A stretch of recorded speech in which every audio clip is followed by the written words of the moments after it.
In this presentation, we're going to look at the chi-square test for independence. So in this particular example, we have two categorical variables.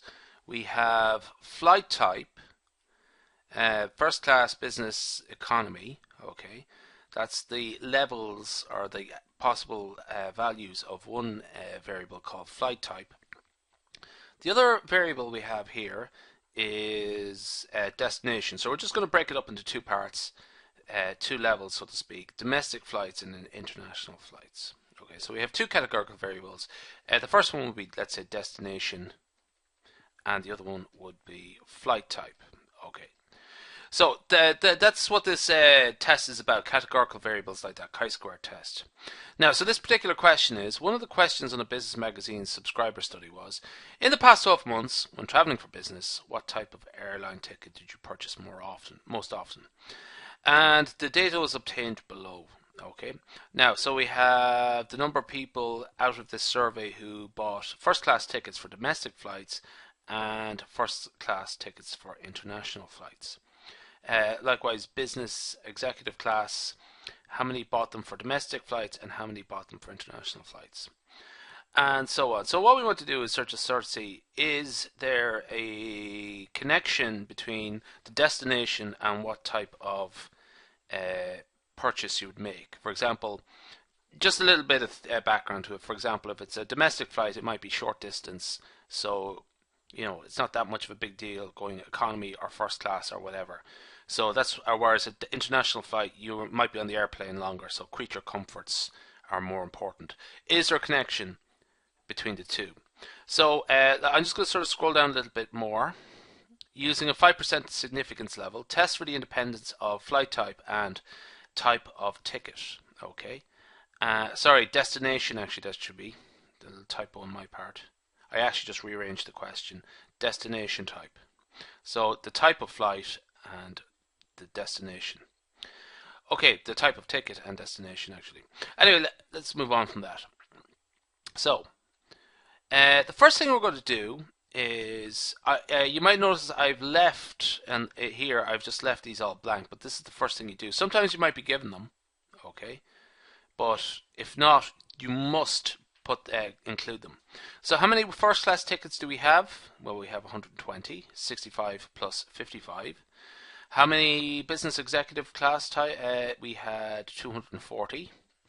And after that we have 520 plus 120, that is 640. Adding that up together we get 1000, okay?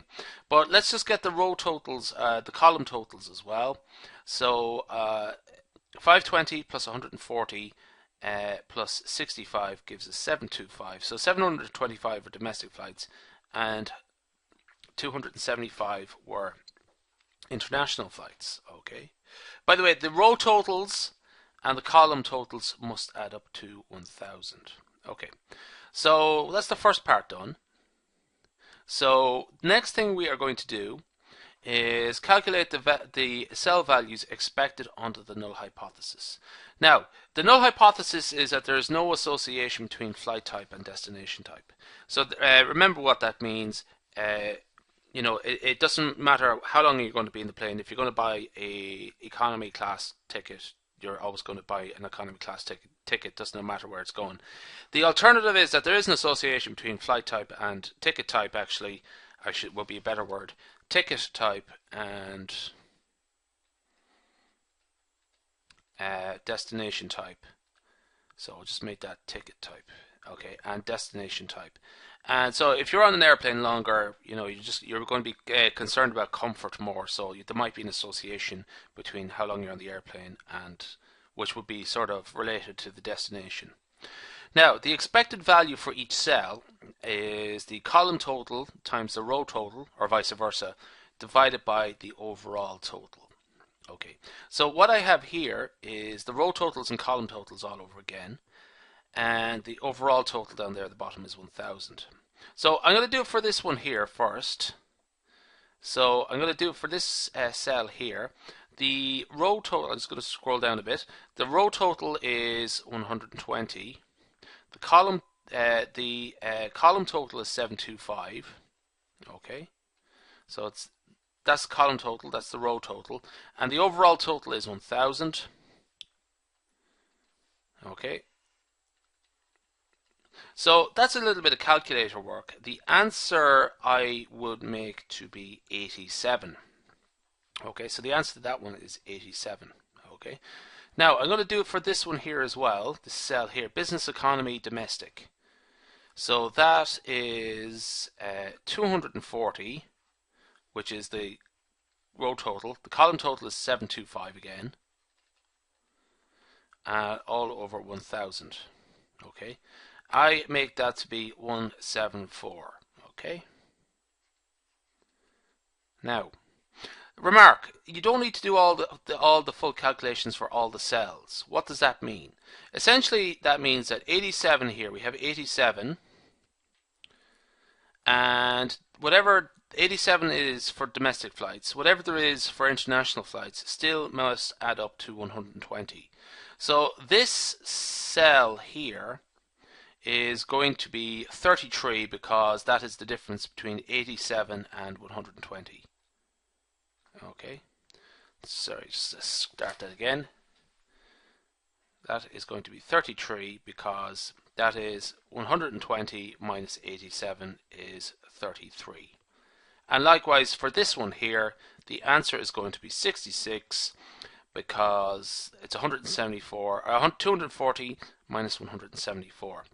Now, 87, 174, and the last value must add up to 725. So if you just work that out, the difference there is 464. So that's 725 minus the sum of 87 and 174.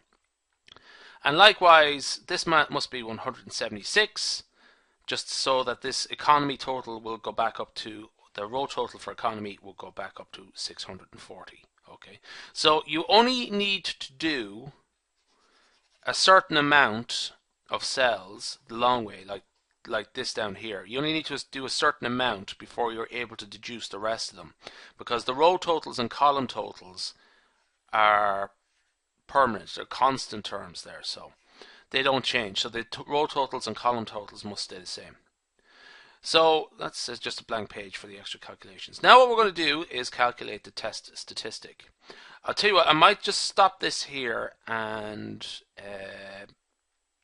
start a new presentation. So that's chi-squared test for independence part 1, and I'll start part 2 now in a second.